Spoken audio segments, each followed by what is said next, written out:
महात्मा हमारे सहपाठी, वो पढ़ते थे, वेदांत पढ़ते थे, दर्शन पढ़ते थे, हम भी उनके साथ ही पढ़ते थे। और वो पूज्य स्वामी श्री अखंडानंद सरस्वती जी से भी पढ़ते थे। उसमें पूज्य स्वामी अखंडानंद सरस्वती जी महाराज, वृंदावन वाले स्वामी जी विराजमान थे।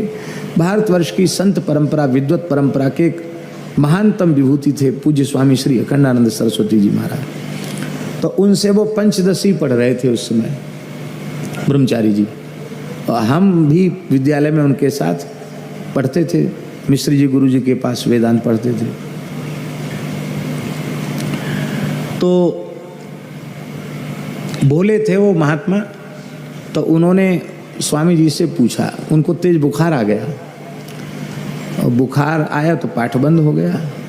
जब बुखार ठीक हुआ तो उन्होंने स्वामी जी से पूछा कि स्वामी जी, जब तक आप पढ़ा रहे थे, मैं पढ़ रहा था, तो हमारे भीतर बिल्कुल पक्का था मैं शरीर नहीं हूँ, मैं शरीर नहीं हूँ, मैं शरीर नहीं हूँ। और बुखार आते ही सारा ज्ञान कहाँ चला गया पता नहीं। एक एक हड्डी में, नस में टूटन होने लगी, जूड़ी लगने लगी, जाड़ा लगने लग गया, और सब वेदांत भूल गया। सारी वृत्ति शरीर की वृत्ति, बुद्धि की, अंतःकरण की वृत्ति शरीर की ओर खिंच गई। तो हमारी समझ में नहीं आया कि ये ज्ञान स्थिर क्यों नहीं हुआ। तो ये मैं शरीर नहीं हूँ, ये ज्ञान उतनी देर के लिए है क्या जितनी देर पढ़ते लिखते हैं, या आप जैसे किसी महापुरुष का प्रवचन सुनते उतनी देर के लिए ज्ञान है क्या। तो उन ब्रह्मचारी जी ने महाराज जी हमको जो बताया, उन्होंने कहा स्वामी जी बहुत हंसे हमारी बात। अरे बोले देखो संत, बात ये समझो, शास्त्र की सुरक्षा के लिए अद्वैत सिद्धांत के जो प्रतिपादक शास्त्र हैं उनकी सुरक्षा के लिए पढ़ो पढ़ाओ। ज्ञान तो भगवान के अनुग्रह से होगा, इसलिए खूब शास्त्र की रक्षा के लिए पढ़ो पढ़ाओ। पर भैया स्वामी जी, ब्रह्मचारी जी, कल्याण तो राम राम करने से होगा, ये श्री अखंडानंद जी ने कहा। तब वो बोले कि जब राम राम करने से ही कल्याण होगा तो हम पढ़ना लिखना छोड़ के राम राम ही क्यों ना करने लग जाए। बोले नहीं नहीं, ऐसे नहीं, भागो मत, पढ़ो भी, राम राम भी करो। इस समय तो वे महापुरुष महाराज जी अनन्य भाव से केवल भजन में लगे हुए। तो कहने का आशय ये है, सबका सार अंत में भगवान का नाम ही है। बड़े बड़े शास्त्रज्ञ, महापंडित, विद्वान, शास्त्रार्थ महारथी यदि भगवान के नाम से जुड़े नहीं तो उनका किया कराया सब व्यर्थ हो गया। और बिल्कुल पढ़े लिखे नहीं थे, केवल राम राम करने के लिए बैठ गए तो संपूर्ण वेदों का सार सर्वस्वभूत जो ज्ञान है वो अपने आप उनके अंतःकरण में प्रकट हो गया। संतों की, भक्ति काल के संतों की वाणियां आप देखिए, वाणियां महाराज जी साक्षात ब्रह्मसूत्र, उपनिषद, गीता में जो कुछ है वो सब का सब उसमें लोक भाषा में, सरल भाषा में सब कुछ महापुरुषों ने कह दिया। और आप देखो तो वो कोई कितने क्लास पास थे और कितने विषयों से आचार्य थे, ऐसा कुछ नहीं है। केवल राम राम कहने से सब कुछ हो गया, क्योंकि संपूर्ण वेदों का मूल प्रणव है और प्रणव का मूल भी राम नाम है। क्योंकि राम नामना समुत्पन्न प्रणवो मोक्षदायक, महारामायण की यह पंक्ति है, मोक्षदायक प्रणव भी राम नाम से उत्पन्न है। तो राम नाम का दिव्य प्रकाश जिसके भीतर हो जाएगा, संपूर्ण शास्त्रों का, संपूर्ण विद्याओं का प्रकाश उसके अंतःकरण में स्वतः ही हो जाएगा। तो न धर्मनिष्ठोस्मि, मैं धर्मनिष्ठ नहीं हूँ, आत्मवेदी भी नहीं हूँ और भक्त भी नहीं हूँ। क्योंकि भक्ति का लक्षण क्या बताया है आचार्यों ने? भक्ति का लक्षण बताया है, तैल धारावत अविच्छिन्न भाव से अखंड रूप में भगवान नाम रूप गुण लीला की जो स्मृति है, उसी को स्मृति संतान को भक्ति कहा गया। तैल धारावत अखंड अविच्छिन्न भाव से जो भगवान के नाम रूप गुण लीला की स्मृति है, उसको भक्ति कहा गया। अब यहाँ तो नित्य नियम करते समय भी अखंड स्मृति की क्या चले, बार बार खंड स्मृति ही होती है। अखंड स्मृति का तात्पर्य भगवत कृपा से, गुरुजनों की कृपा से जो समझ में आता है वो यही है कि यह सब कुछ भगवान है, वासुदेव सर्वम।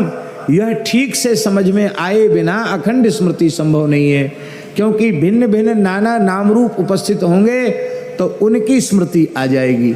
और जब सब कुछ भगवान ही है ऐसा भीतर से विश्वास हो जाएगा तो भगवान की स्मृति फिर निरंतर बनी रहेगी, अखंड बनी रहेगी, सहज बनी रहेगी। तो भक्ति भी नहीं है। तो ज्ञान कर्म भक्ति जब तीनों में चलने के हम अधिकारी नहीं हैं, तब तुम्हारे कल्याण का साधन क्या है? बोले अकिंचन, हम अकिंचन हैं। आपके अतिरिक्त हमारे जीवन में अपना कहलाने के लिए कुछ भी नहीं। अकिंचनो नन्य गति ही, अनन्य गति है, आपको छोड़कर दूसरी गति हमारी नहीं है। इसलिए त्वत्पाद मूलम शरणम प्रपद्ये, आपके चरणों की हम शरण में।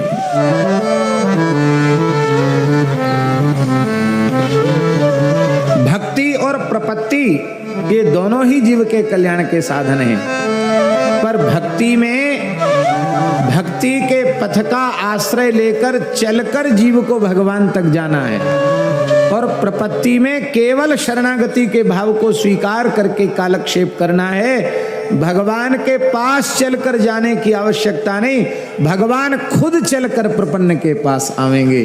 भक्त को चलकर भगवान तक जाना पड़ेगा और भगवान शरणागत के पास स्वयं आ जाएंगे। इस सिद्धांत को गोविंद राज स्वामी जी ने शरणागति के प्रसंग में कहा है भूषण टीका में।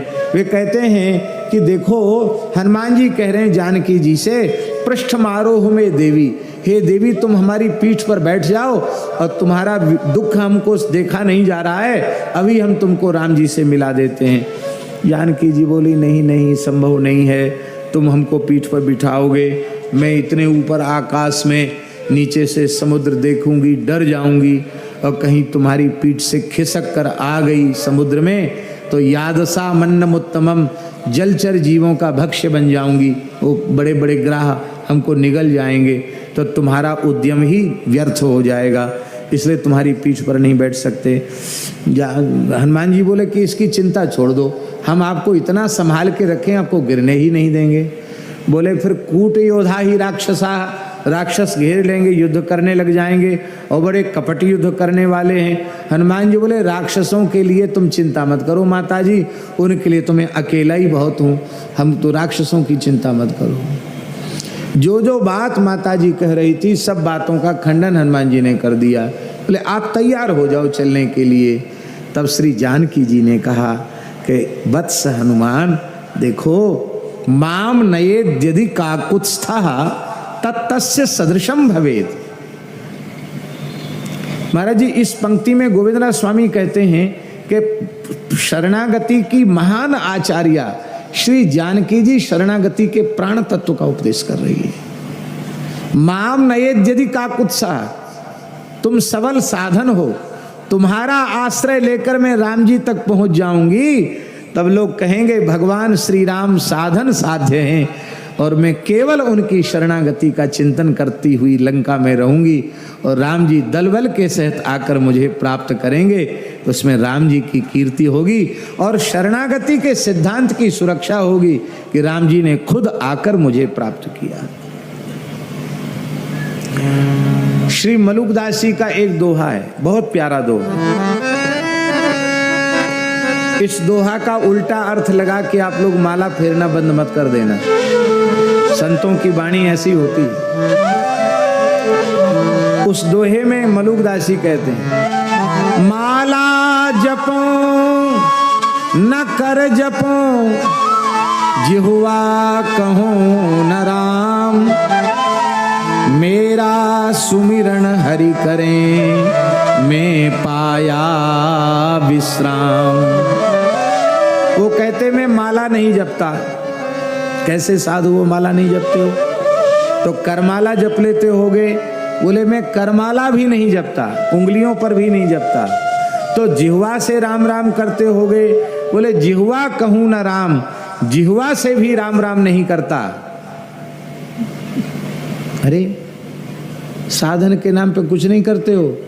बोले भाई अब बात ऐसी हो गई है कि मेरा सुमिरन हरि करें, अब मुझे विश्राम मिल चुका है, अब भगवान को गर्ज होवे तो मलूक मलूक जप लिया करें, हमारा भजन तो पूरा हो गया। इसका आशय ये नहीं कि मलुकदास जी राम राम नहीं करते, माला नहीं फेरते, भजन नहीं करते, ये बिल्कुल इसका आशय नहीं है। इसका आशय ये है कि भगवान के प्रेम में, प्रेम लक्षणा रसरूपा भक्ति के उदित होने पर भगवत वियोग में व्यथित होकर भगवान को पुकारना, जीवड़ियां छाला पड़ा राम पुकार पुकार, अंखड़ियां झाई पड़ी पंथ निहार निहार, इस तरह से वियोग में व्यथित होकर भगवान को पुकारना, ये भक्ति है। और इस भक्ति से हमने भगवान के चरणों को प्राप्त कर लिया। अब भक्ति है भगवान की प्राप्ति और प्रपत्ति है भगवान की गोद, शरणागति भगवान की गोद है। जब तक बालक को अपनी माता की गोद नहीं मिलती है, बालक रोता है तो मैया मिठाई देती, वो फेंक देता है, खेल खिलौना देती है, फेंक देता है। माता देखती है कि किसी भी प्रकार से बालक चुप नहीं हो रहा है तो लाख काम छोड़कर बालक को गोद में ले लेती है। पहले तो बालक का भजन हो रहा था, अम्मा अम्मा अम्मा या माँ माँ कह के रो रहा था, अब बालक को माँ गोद में ले लेती है।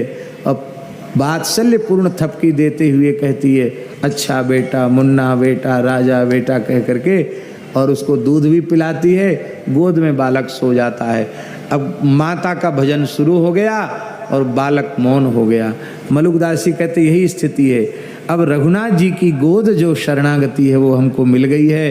अब भगवान वात्सल्य पूर्वक हमारा नाम ले रहे हैं। इस स्थिति में पहुंचने के बाद तो रोम रोम से भगवान का नाम प्रकट होता है, रोम रोम से निरंकार की ध्वनि गूंजती है।